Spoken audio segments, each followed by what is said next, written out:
my name is Brian Armaco, and today I'd like to talk about jumper's knee. Now, this is in a way similar to tennis elbow and golfer's elbow. This tends to be an overuse tendinopathy. Now, tendinopathy means tendon issue. You can imagine maybe it's a bit of a tear. Maybe it's a whole bunch of micro tears and this irritation. And there are some cases where, of course, if there's teared fibers, the immune system has to go in there and clean up the damaged tissue, and then it repairs, and the person just takes a break from the activity, and then they return to sport and everything's fine. And in those cases, maybe an itis is appropriate, although in those cases, maybe describing it as a tear is more appropriate. Itis means inflammation since the immune system has to eat up the torn tendon. You could call it that. So of course, tendinopathy or tendinitis perhaps, or perhaps a tear. But in cases of chronic tendinopathy, chronic tennis elbow, chronic golfer's elbow, chronic jumper's knee, and some argue not even in the chronic case, the more accurate diagnosis is a tendinosis, osis for degenerative, whereas itis is inflammatory.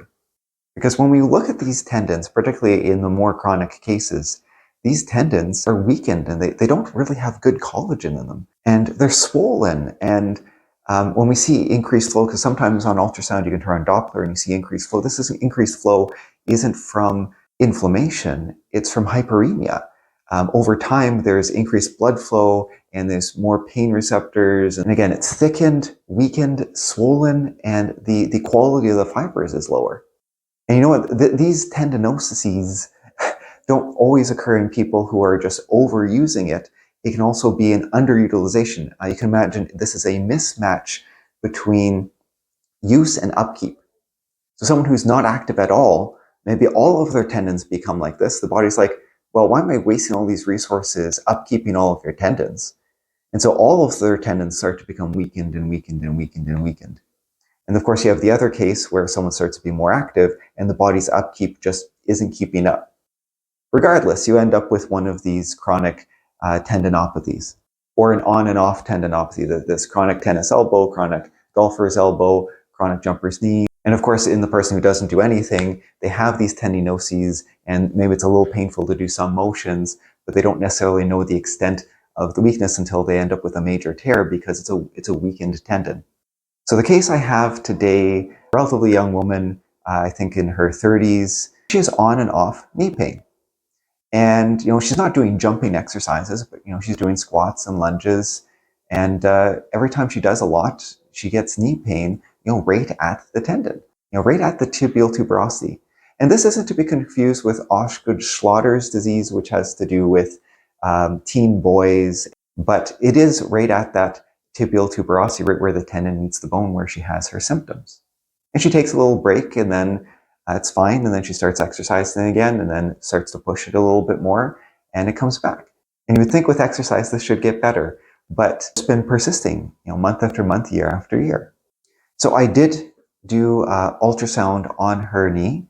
And what we saw was the tendon, particularly at that distal attachment, near that distal attachment, was thickened, swollen. The quality of the fibers was lower. You didn't quite see the clear lines of the fibers. And in fact, she complained about the right knee, but I scanned both knees and she had the same issue on both knees. It was just worse on the right. Now for comparison, I took an image of my own knee. So on the left is her knee and on the right is my knee. You can see right away the difference in the quality of the fibers. They appear very bright on ultrasound. You could look at my knee and be like, but wait, Brandon, you have a dark spot in your tendon. You said dark and swollen. It shouldn't be dark like that. Wait. It's a different type of dark. Look at this. Here, you can see I'm just rocking the transducer back and forth. And you can see all of the tendon fibers come into view. Now, what happens when you have a nice, healthy tendon is the tendon fibers are excellent reflectors of the sound beam.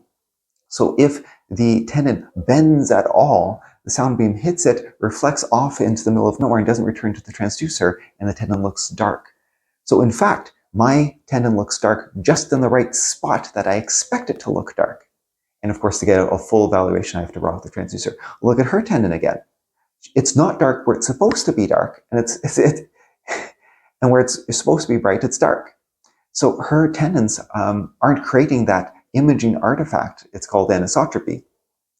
So her tendons don't have the healthy fibers that reflect the sound beam clearly, and she has a dark section which indicates unhealthy tendon. So what is the treatment for a tendinosis? Well, in one way, exercises can help, but they tend to be very high load exercises. These tend to be eccentric exercises with very high loads, because you don't want to work out the muscles, you want to, in a way, work out the tendons. If you put a high load through the tendon, the tenocytes, the cells that make the tendon, are like, holy heck, that's a lot of force. I got up my game. I got to do a better job at repairing this tendon and upkeeping this tendon. Now that can work. Now, sometimes that fails in that some of the fibers get healthier and stronger, and then some of the fibers that some of the tension doesn't go into, they still stay weakened. So another option is dry needling, basically acupuncture needles, or fenestration, or dextrose injections, also called prolotherapy, or PRP.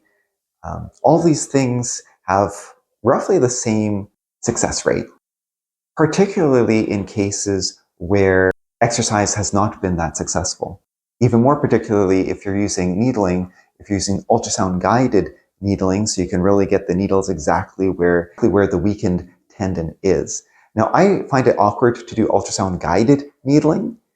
I tend to do ultrasound informed needling. I'll take a good picture of the region. Okay, I have to basically go from here to here, here to here. And then I sort of use the shotgun approach and go with a whole bunch of needles to make sure I get the area. Whereas if you're using ultrasound guided, you have to come at a really steep angle, and you have to use a longer needle, and I think it's a pain. And I don't think it's as good, or at least in terms of the results I've gotten. The one type of treatment you don't want to get is you don't want to get a corticosteroid injection, particularly not a steroid injection right into the tendon, or a blind steroid injection, because a steroid injection, instead of helping, it will actually make the tendon worse. Right? Because this is not an itis, and steroids are great for solving an itis, an inflammatory process. It's basically a super strong anti-inflammatory, but it weakens collagen. And what are we trying to strengthen? Collagen. So it's known for weakening skin and weakening tendons, and it is associated with tendon ruptures. So people have a tendinopathy. It could be at the shoulder, for example. That's quite common. Or the Achilles tendon. That's another common one. They go to the doctor. It hurts. They get a steroid injection. The pain goes down. But either the pain comes back worse, or they start doing those exercises they're supposed to do, and they rupture their tendon. I can think of one person who was on steroids, and she had the Achilles tendinopathies. And what did the physio do? Put her on doing exercises, and actually both tendons popped. And actually, she's wheelchair bound, and in theory, she could do exercises and get back in shape. But she's just scared of exercises now, and nothing I said seemed to convince her otherwise. So be cautious if you are on steroids, and if a doctor offers you steroids for some pain relief, really weigh the pros and cons of that before accepting a steroid injection. And you definitely don't want any steroid injection into a tendon under no circumstance. There are some steroid injections with ultrasound guided you can put near the tendon, but still, that's only an extreme scenario where the pain or inflammation is so bad you can't do any of the exercise, or you can't move it at all. Today's video was sponsored by Neo Ultrasounds. I have an L15-4 here, and they have a whole host of ultrasound units. The L15-4 itself, if I can be honest, is not really the ideal MSK unit. They're more going for a general purpose unit, but in a pinch, it can be used for MSK purposes.